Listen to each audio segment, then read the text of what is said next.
With its amazing space exploration gameplay design, Starship Simulator is looking to fill a huge gap in the space sim market. The game features a true 1-to-1 scale copy of the Milky Way, and players are free to fully explore it in their very own starship. Now, the last time out when I made one of these videos, I didn't talk too deeply about the exploration side of Starship Simulator, so I want to talk a bit about that today. I also want to touch upon where the game is headed next. Currently, it's available in a demo form. The demo is completely free and you can download it from Steam. The full game, however, is still a way off, and in fact, Starship Simulator is about to launch a Kickstarter campaign very soon. More on that slightly further into the video. Now, I mentioned exploration. The good news is that the game is built as an exploration-focused game from the ground up.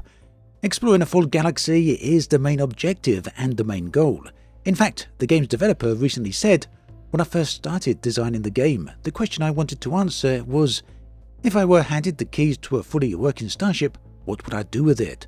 The first thing I would personally want to do is explore and see what's out there, so that's the core of the gameplay loop." So if you're anything like me, this is absolutely amazing news. There's virtually no space games out there where the focus is exclusively on exploration as a core gameplay loop. Sure, exploration forms key aspects of games such as No Man's Sky and Elite Dangerous, but I'd argue that exploration isn't their main goal. A space game that focuses purely on exploration then has a massive amount of potential, and what's more, as the developer states, the idea is to hand the player the keys to a fully working starship. And that, in a way, kind of brings us to the elephant in the room. Starship Simulator is obviously more than just a little inspired by Star Trek. The ship in the demo has plenty of similarities to start with, especially on the exterior. The full game, however, is looking as though it will have a lot more of its own style. On the screen right here, we can see the current work in progress for the ship that will be in the final version of the game. And the Kickstarter pre-launch image also gives us a bit of a glimpse at the ship as well. Now, talking of the Kickstarter, there's a link in the video description where you can find out more about this. Currently, the Kickstarter isn't yet active, but it's going live later this month. For now, why not head over to their pre-launch page and give it a follow so you can get more updates when the campaign goes live. Do check out that link. Now, talking of that Kickstarter image, it does highlight the 1-to-1 scientifically accurate galaxy.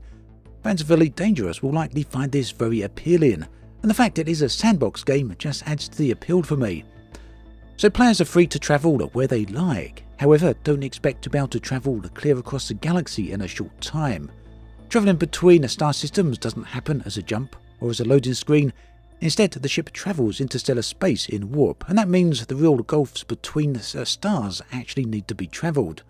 That's not to say travelling is slow. Far from it. In fact, you can transition between the star systems very quickly.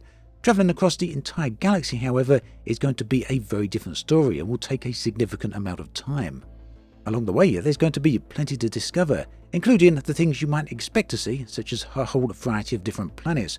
But if you really want to go in search of other things, such as black holes, well, they look truly beautiful.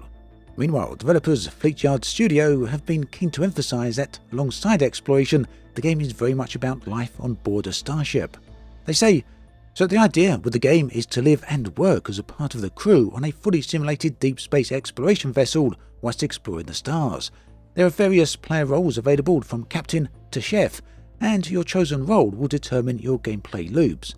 We're going to put a lot of effort to ensure that the galaxy is an interesting and varied place to explore, and the challenges you discover on your journey will generate gameplay for your chosen role aboard the ship." So, yeah, the game will be both single player and multiplayer, in case you're wondering, which means that there's going to be something for you regardless of your chosen playstyle. The studio continues by saying, "The idea is that the same event will feel different to each role on the ship. The captain will be making the decisions, the engineer will be ensuring the ship continues to function, the tactical officer will be dealing with any direct threats, or the science officer will be feeding back information, and the chef will be making the all-important snacks. It's really a life sim set aboard a starship. Players are free to do virtually anything they want in the game, so really, we're keen for players to think on their feet and handle challenges in a way that they think works best, whatever that may be. If the chef wants to grab a firearm and start blasting intruders, there's nothing stopping them." So that all sounds good. It's very early days yet, however, so it's important to keep in mind that the game is a long way from being released, and as with any Kickstarter project, we need to be aware that not all plans survive contact with the players. In other words, plans and goals can shift and change over time. But that said, the current demo on Steam is a great proof of concept. I'm certainly very interested to see where this game goes. So again, if all of this sounds interesting to you, do check out that link in the video description and give the project a follow so that you'll be notified as soon as it goes live on Kickstarter on the 19th of March. And I'll be looking at this game again as soon as there's more information available. As always, thanks for watching to the end. I'll catch you next time.